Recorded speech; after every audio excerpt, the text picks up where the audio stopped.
What do you get when you get a peace-loving woman who is inspired by the teachings of Tenchi to go out into the world and to promote peace and care and goodwill, all while carrying a fucking pistol and being a goddamn marksman? Oh yeah, she has big tits too. You get Grenadier, which, contrary to popular belief, is actually a pretty enjoyable fucking show. Let's get into it. So yo, what's up guys, the Insane Game Freak here to bring you an anime review, and this is on Grenadier, the Smiling Senshi. To give you a mild sense of backstory, it's about a 12 episode series. It's about, essentially, Grenadier is about the young woman you saw on the cover, whose name is Rushina Tendo. She's a Senshi. In this particular world, it's like an old school Edo-ish period where Senshis are really much gun masters or weapon masters, I guess you could say in a sense. And Rushina has been following this mystical lady called Tenchi, who is actually like a ruler of a kingdom. And she sent Rushina out to promote the ultimate fighting strategy, which is essentially not to fight at all. Like, the whole thing with Rushina is that she was taught by Tenchi to go out in the world and promote that we shouldn't be fighting each other with weapons and shit, and that we should just love and care for each other, and we should stop the fighting. It's pretty much the kind of the Naruto vibe you've been getting lately in the war, if that's the best way to put it.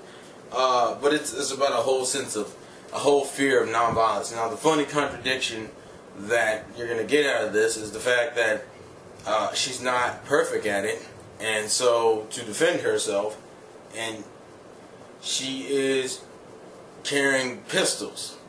But on top of her carrying pistols, she is retardedly skilled at shooting pistols, and then on top of that, she's fan service heavy because she has giant tits. And the running tit joke, I guess I should say, is that when she runs out of bullets to reload her bullets are in her cleavage, so you get literally a chest shot of her bouncing the bullets up, and then in midair, her swinging the back of the gun to click all 6 bullets in the fucking revolver. Off to a great start, aren't we? Now, you're probably thinking, based on that, oh god, this is probably another fan service fest.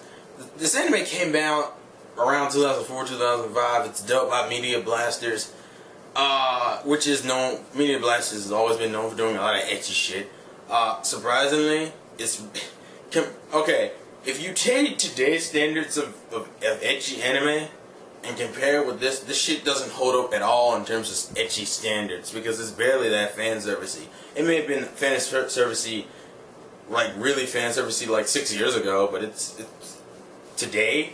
If you seen shit like Queen's Blade or fuck even Manyu Hanako and shit, this doesn't hold up at all in terms of itchiness.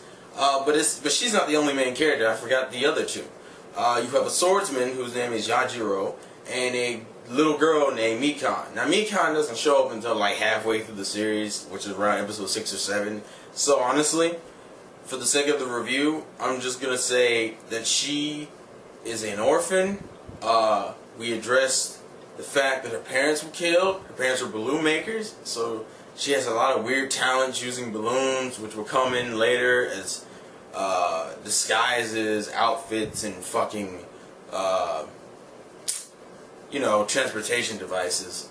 But that's really all we need to know about Mikan, because Mikan really isn't that much of a factor. Technically the group is a trio, but she's kind of like that little kid who's set up as another person Rushina saves, and then she ends up becoming like this person that evens out Yajiro and Rushina. Because you're probably wondering, how the fuck are these three a trio? Well, originally, the anime starts with you meeting Yajiro. Yajiro is essentially a dude who's a swordsman who has a really troubled past and shit. At this point, he's just trying to make money. And one of the assignments he's assigned to is to go save this lord.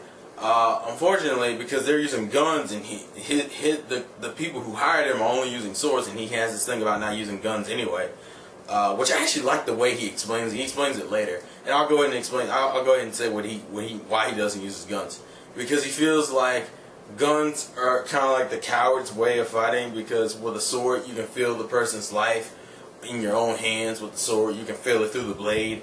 And I thought that was really cool, because contrary to what you're thinking, Yajiro is actually a very developed character, and you're thinking, but the main character's a blonde chick with big tits. You know, I know a lot of animes have the tendency of doing that, but not all of them are bad, but you know, I can totally see where you get that stigma.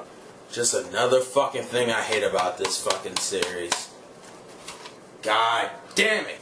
So obviously, since it's swords versus guns, Yajiro is kind of being screwed over here.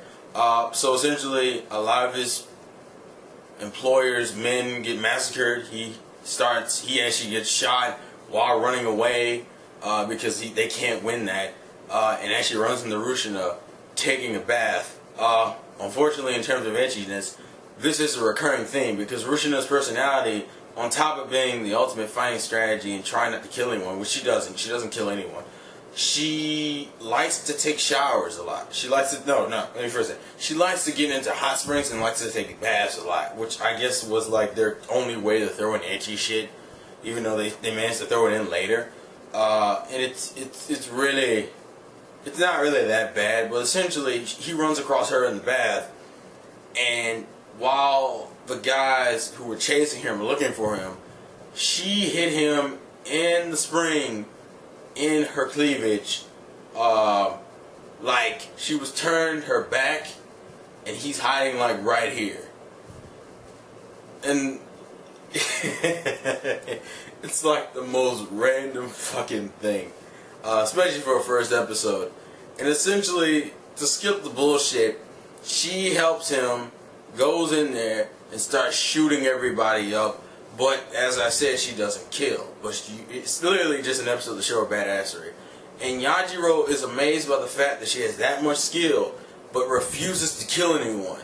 That he is now intrigued by her and follows her, essentially. And halfway through the series, you find out there actually becomes a point to the traveling, because they end up having to travel backwards because of let's just say some shit happens within their government that puts Rushina in a bad light, and she needs to go back and clear her name for something that she doesn't even know what the fuck happened, honestly. But to go into the characters, Rushina Tendo, you know, she's pretty, honestly, she's one-dimensional.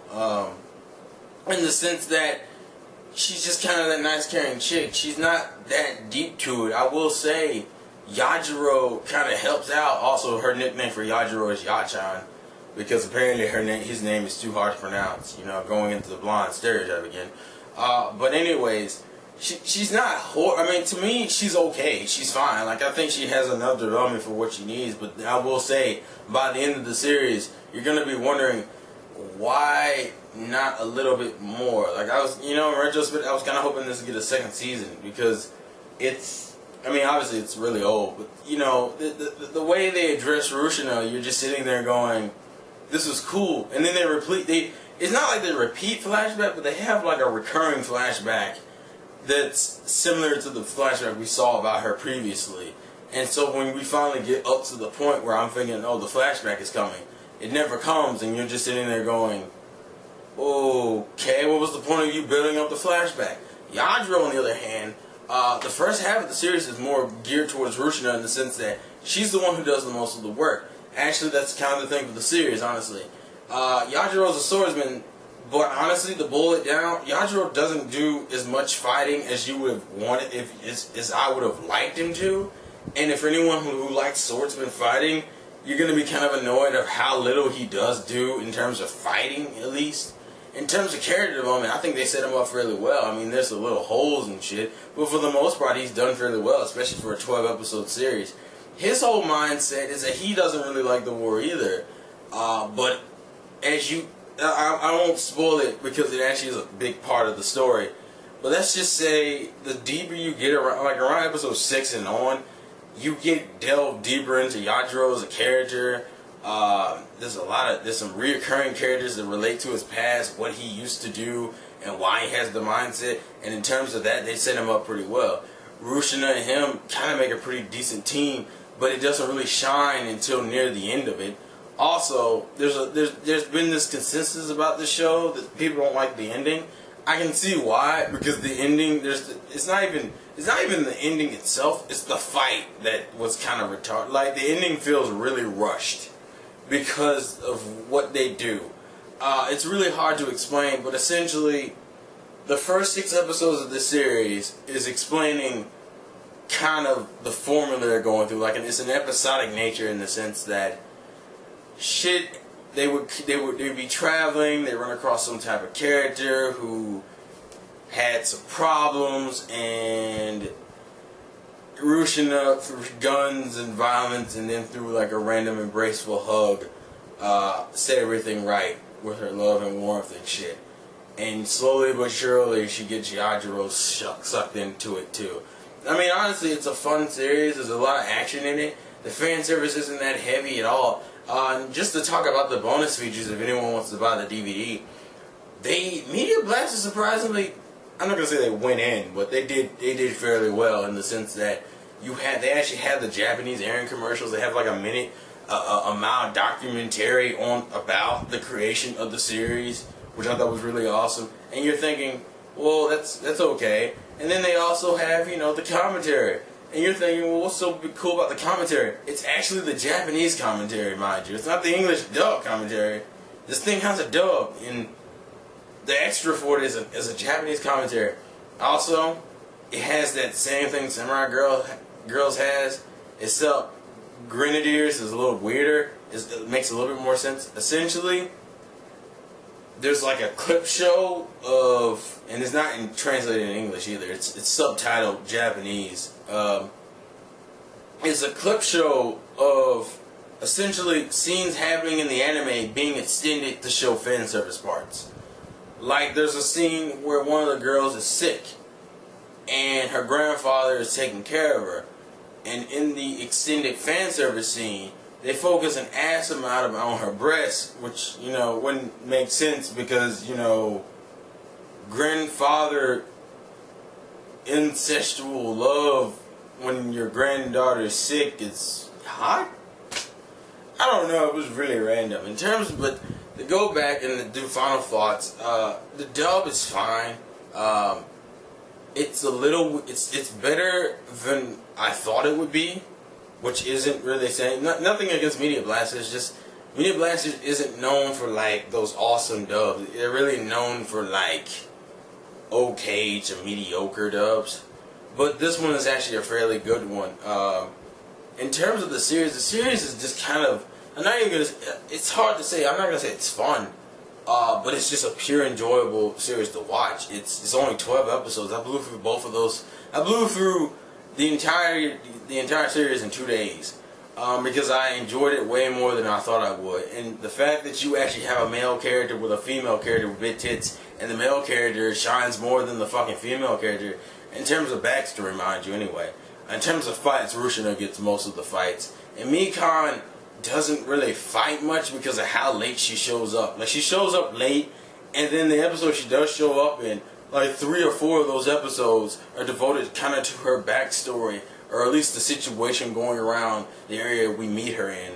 And then the other half of it's focused on Yajiro, with a mild flashback to Rushina, because we meet a couple of her old friends. But let's just say, it's in the ending. And just to bullet down, the ending's not bad. The ending's not bad in terms of it being an ending. It's bad because it's rushed, and the final fight between Rushina and Mystery Woman is kind of it ends kind of retardedly, or kind of randomly.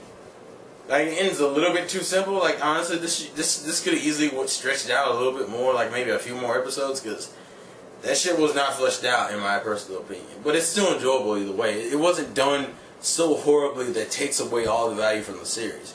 I mean, just to plainly put it out here, Grenadier is one of those series that's mildly ecchi. If you can handle today's ecchi shit, Grenadier is not gonna bother you. Grenadier is not gonna bother you. I'll say that. It's fun to enjoy. The male character was actually enjoyable. He has some weird moments, but he has a cool set of armor. Rushina's a pretty enjoyable female lead. She's not the strongest, but god damn it, I've seen worse. Don't make me get the fucking DVD again. But yeah, that's my anime review for Grenadier, the Smiling Senshi. So if you liked the video, thumbs up. If you didn't, dislike it like a motherfucker, you know. I take all types of criticism. All the fun shit's in the description, you know. If you want a favorite, comment, all that fun shit. If you've seen the series, your thoughts of the series in below. Video responses on your thoughts on the series are perfectly fine and they're always welcome. But anyways, life's a game, play to win. This is the Insane Game Freak, bringing you another anime review, and I will catch you guys later. You know, I just realized, because she has a gun, me doing this is the same thing as me doing the shit for Yu Yu Hakusho. But she doesn't, you know what? Fuck it. Can you initiate the ultimate fighting strategy? Peace.